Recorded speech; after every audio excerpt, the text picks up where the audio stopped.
अस्सलाम वालेकुम नाजरीन, मैं हूं मोहम्मद अब्दुल हकीम। 7H न्यूज़ में आपका इस्तकबाल है। बल्लागुड़ा नूरी फंक्शन हॉल में एक मीटिंग रखी गई, सिटीज़न काउंसिल मीटिंग। इस मीटिंग में यहाँ के सोशल वर्कर, जिसका नाम मोहतरमा सिराज मैडम और राजेंद्र, इस मीटिंग के चीफ गेस्ट यास्मीन अरोरा मुंशी थे। ये महाराष्ट्र के रहने वाले हैं। ये सोशल वर्क करते हैं और यहाँ पर आकर आवाम में एक शऊर बेदारी पैदा करने के लिए ये मीटिंग रखी गई। इन्होंने कहा कि आप जब वोट डालते हैं तो क्या आपका काम होता है? रोडें बनाने की बात ये लीडर करते हैं, क्या आपकी रोडें बनाते हैं? इस तरीके के कई बातें की है। तो यहाँ पे देखने वाली बात यह है कि यास्मीन अरोरा मुंशी ने यहाँ पे उतनी दूर से आकर ये बताना चाहा कि हमेशा आप जिसको चुनते हो वो किसी को वोट डालो, किसी को मत डालो, ये बात नहीं कही। वो ये कही कि आप जिसको भी चुनते हैं, आप जिसको भी वोट डालते हैं, क्या वो लोग आपकी कभी मदद करते हैं? क्या आपके बच्चों को कभी एडमिशन दिलाते हैं? क्या आपकी सड़कें बनाते हैं? उन्होंने ये सवाल किया। इसके बाद उन्होंने ये कहा कि पब्लिक में अवेयरनेस आना चाहिए। जैसे कि हम वोट डाल रहे हैं, आके आपका वोट लेके चले जा रहे हैं और फिर आपको जानते नहीं पहचानते नहीं, वो बाद में यही बताना चाह रहे हैं। तो आइए देखते हैं बल्लागुड़ा नूरी फंक्शन हॉल से इमरान खान की ये रिपोर्ट, देखते हैं आखिर क्या है।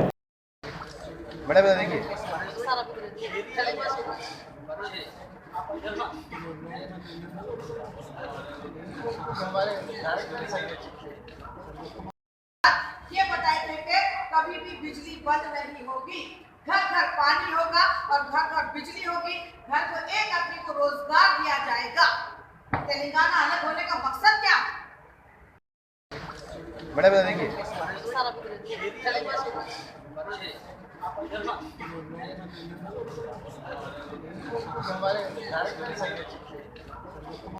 लेवल से बात करेंगे हम लोग कि जब एक वोटर वोट देता है तो उसका मकसद क्या होना चाहिए, उसका मतलब क्या होना चाहिए, उसको किस तरीके से उसके राइट्स अपने करीब यानी कि उसका फायदा उठाना चाहिए। तो लोकल बॉडीज का मतलब है कॉर्पोरेटर लेवल।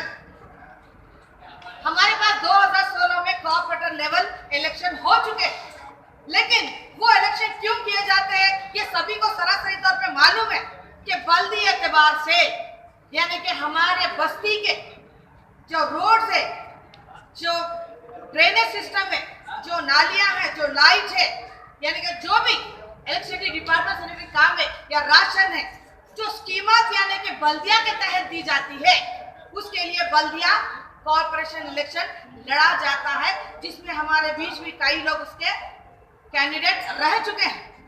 तो ये बल्दी एतबार से हमको किस तरीके से मजबूत होना, ये हम पहले देखेंगे। I don't want to go to the MP level और काउंसलर, एमपी और हमारे एमएलए, मैं तो चीफ मिनिस्टर और पीएम को भी सर्वेंट कहती हूँ, मेरे देश के हम लोगों के सर्वेंट नहीं। तो मैं ये पूछना चाहती हूँ कि आप लोग क्या मेरी बातों से सहमत हैं? सहमत है ना? क्यों सहमत है आप लोग? क्योंकि हमने चुना और वो उस चीज को हम तक नहीं पहुंचा। आज देखिए हमारी गवर्नमेंट हॉस्पिटल की हालत खस्ता से खस्ता। आप लोग ये नहीं सोचे कि हमारी गवर्नमेंट के पास से हमें कोई कोटा नहीं निकलता, हमारे लिए कोई एक वहाँ से सैंक्शन नहीं करते। नहीं, ये बात गलत है। हमारी पब्लिक के लिए अगर आप लोगों को जानकारी नहीं है तो ऐसी कई योजनाएं हैं जो आप देखते होंगे। अभी मोदी जी कहते हैं ये योजना वो योजना, उनसे पहले मनमोहन सिंह जी कहते थे ये योजना वो योजना। क्या आप लोगों को योजना समझ में आती है? क्या वो योजना हमारे घर तक पहुंचती है? क्या हमारे बच्चों को एजुकेशन फ्री मिलता है? क्या हमारे बच्चों का और हमारा इलाज फ्री होता है? क्या हमें किसी चीज में सहायता चाहिए तो हमें मिलती है? क्या हम पुलिस के सामने या जज के सामने या वकील के सामने सच्चाई रखते हैं तो क्या वो हमें सुनना चाहता है? क्यों? क्योंकि हमको गुलाम बना के रखा गया है। हमसे कहा गया है कि दब के रहो, अगर दब के रहोगे तो ही जियोगे।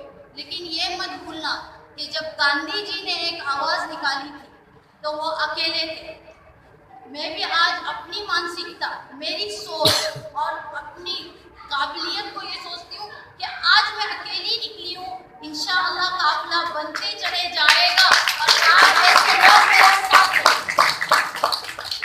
और यकीन मानिए मैं किसी भी जलसे में जाती हूँ, लोग मुझसे कहते हैं क्राउड नहीं था, मैं तो एक लोग भी नहीं आएंगे तो भी मैं वहाँ जाऊँगी, उस जलसे में जाऊँगी और अपनी बात प्रेजेंट करके रख के आऊँगी। मैं आप लोगों से यही विनती करती हूँ, आप लोगों से दरख्वास्त करती हूँ कि हमारे MP MLA हम या जो भी काउंसलर चुनेंगे उनसे वादा इकरार करें, लिखा पढ़ी करें, यहाँ तक के स्टैम्प पेपर पे लिखवा के लेके अगर तुमने ये काम हमारा नहीं किया तो हम तुझ पे केस बना सकते हैं और उसके बाद उनको वोट दें। मैं किसी पार्टी के खिलाफ नहीं हूँ और किसी पार्टी के साथ भी नहीं, मैं उस बंदे के साथ हूँ, उस पार्टी के साथ हूँ जो सच में हमारा विश्वास जीते, हमारे लिए कुछ एक रेवोल्यूशन लाए, सच में हमारी सड़कें बनाए, सच में हमारे घरों तक हमें पानी पहुंचाए, सच में हमारा इलेक्ट्रिसिटी बिल कम से कम आए, सच में हमारे घर तक 2 वक्त की रोटी आए और सबसे बड़ी बात हमें जॉब मिले। हम बेरोजगार हैं, लेकिन मैं आप सबसे कहना चाहती हूँ ये एक यास्मीन अकरम मुंशी कुछ नहीं कर सकती और यहाँ पे जितने भी बड़े बड़े एक्सपीरियंस और बड़ी बड़ी उम्र के लोग हैं ये भी पिछले 20-25 साल 30 साल से अपनी उम्र लगा दिए, ये भी कुछ नहीं कर पा रहे। उसकी एक ही वजह है मेरे भाइयों और बहनों, क्योंकि आप हमारा साथ देना नहीं चाहते। ये मुझे नजर आता है। मुझे तकलीफ उस बात की होती है कि मुझे आके कोई कहता है कि तुम इस देश की नहीं हो, तुम इस देश से बाहर हो। लेकिन मैं ये पूछना चाहती हूँ कि वो मुझे जब कहता है कि तुम इस देश की नहीं है, इस देश से बाहर जाओ, तो मैं ये चाहती हूँ मेरा ही नॉन मुस्लिम गैर मुस्लिम भाई मेरे साथ खड़े होकर मुझसे कहे कि नहीं ये मेरी बहन है और इस देश में पैदा हुई और ये इसी देश में है। मैं चाहती हूँ कि ये हिंदू हो या मुसलमान हो, हम सिख है या ईसाई है, हमें उससे कोई फर्क ना हो। मैं चाहती हूँ कि गवर्नमेंट हमारी बात को सुने, लेकिन मैं आप लोगों से कहती हूँ एक अकेले से कुछ नहीं होगा। जब तक अगर आप हमारे साथ मिलके मुट्ठी बनकर नहीं चलेंगे हम कुछ नहीं कर सकते। और हम कोई भी किसी भी पार्टी की भक्ति कर रहे हैं, किसी भी पार्टी के हम भक्त हैं, मैं ये कहना चाहती हूँ आपको जिसे वोट देना है दें, लेकिन क्या आप कभी मुझसे पूछते हैं कि मेरा ये काम क्यों नहीं हुआ? मैंने तो आपको वोट दिया था, आज मेरे बच्चे का एडमिशन नहीं होता है, तो उन्होंने कभी आपका साथ दिया? कभी इस बात पे आपने सोचा, गौर किया? आपके बच्चों के पास, मेरे भाई बहनों के पास भी नौकरी नहीं है, क्या कभी हमने ये सोचा कि हमें नौकरी कौन देगा? हमारे दूसरे देश तो वाले तो नौकरी नहीं देंगे ना, हमारा देश ही देगा ना।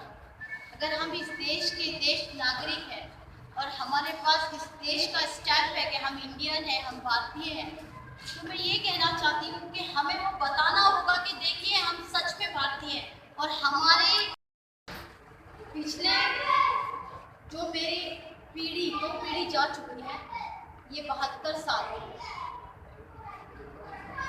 72 सालों में 2 पीढ़ी यानी मेरे दादा दादी, नाना नानी और मेरे माँ बाप, उसके बाद अब मेरी तीसरी पीढ़ी मैं समझती हूँ जब से मेरा देश भारत आज़ाद हुआ। लेकिन पता नहीं मेरा देश आज़ाद नहीं हुआ, मेरे लिए नहीं हुआ, शायद आपके लिए हुआ, मेरे लिए नहीं हुआ। मेरे भाई मेरी बहनों, मेरे लिए नहीं हुआ, क्योंकि आज भी कल तो दूसरे बाहर के आके हम पर गुलामी का थप्पा लगाते थे, लेकिन आज मेरे ही भाई बहन देशवासी जो है वो मुझे गुलाम बना के रखे। चेहरे बदल गए, कलर बदल गए। जी हाँ, चेहरे कलर बदल गए और उनकी लैंग्वेज बदल गई, लेकिन गुलामी वही की वही। तो मैं यही कह रही हूँ, आप लोग भी मेरे साथ सहमत हैं, मैं भी आपके साथ सहमत हूँ। तो फिर क्या वजह है कि एक रेवोल्यूशन क्यों नहीं ला रहे आप? क्या वजह है कि हम इस चीज़ को इम्प्लीमेंट क्यों नहीं ला रहे? यानी इस चीज़ का एक फर्क क्यों नहीं दिखा रहे? यानी हम आज़ादी के नारे क्यों नहीं दे इस देश में, जो हमने 1947 में दिए थे? देश को आजाद करें। सिटीजन काउंसिल ने एक मौका दिया मुझे, और सच में मैं इन लोगों की बातों से सहमत हूँ। इतने बड़े बड़े दिग्गज लोग यहाँ पे हैं माशाल्लाह, बहुत इनको मेरे से कई ज़्यादा एक्सपीरियंस है। मैं समझती हूँ कि सच में मुझे भी और नॉलेज की ज़रूरत है। इन लोगों की बातें सुनने के बाद बहुत बहुत शुक्रिया आप लोगों का, मैं और भी नॉलेज लूँगी। सच में 5,50,000 करोड़ साल का हमारी गवर्नमेंट का जो बजट आता है, वो बजट किसके लिए आता है आप लोग जानते हैं? हमारे लिए। लेकिन क्या वो पैसा, वो चीज़ आप तक पहुंचती है? मैं आप लोगों से पूछना चाहती हूँ, क्या आज जिस हालत में हम जी रहे हैं, हम चाहते हैं कि कल हमारे बच्चे जवान होने के बाद इसी हालत में आके ऐसे स्टेज सजा के किसी के बारे में आके बात करें? नहीं, मैं रेवोल्यूशन चाहती हूँ। मैं ये देखना चाहती हूँ कि क्या मैं मुबारक रिश्ते, रिश्ता आपका, कोशिश हमारी। मुबारक रिश्ते ने हजारों रिश्तों को अंजाम दिया है। डॉक्टर, इंजीनियर, NRI और म्यारी रिश्तों के लिए राब्ता करिए। मुबारक रिश्ते, टोली चौकी, गहना ब्राइडल स्टोर के ऊपर। फोन 8121 100 900।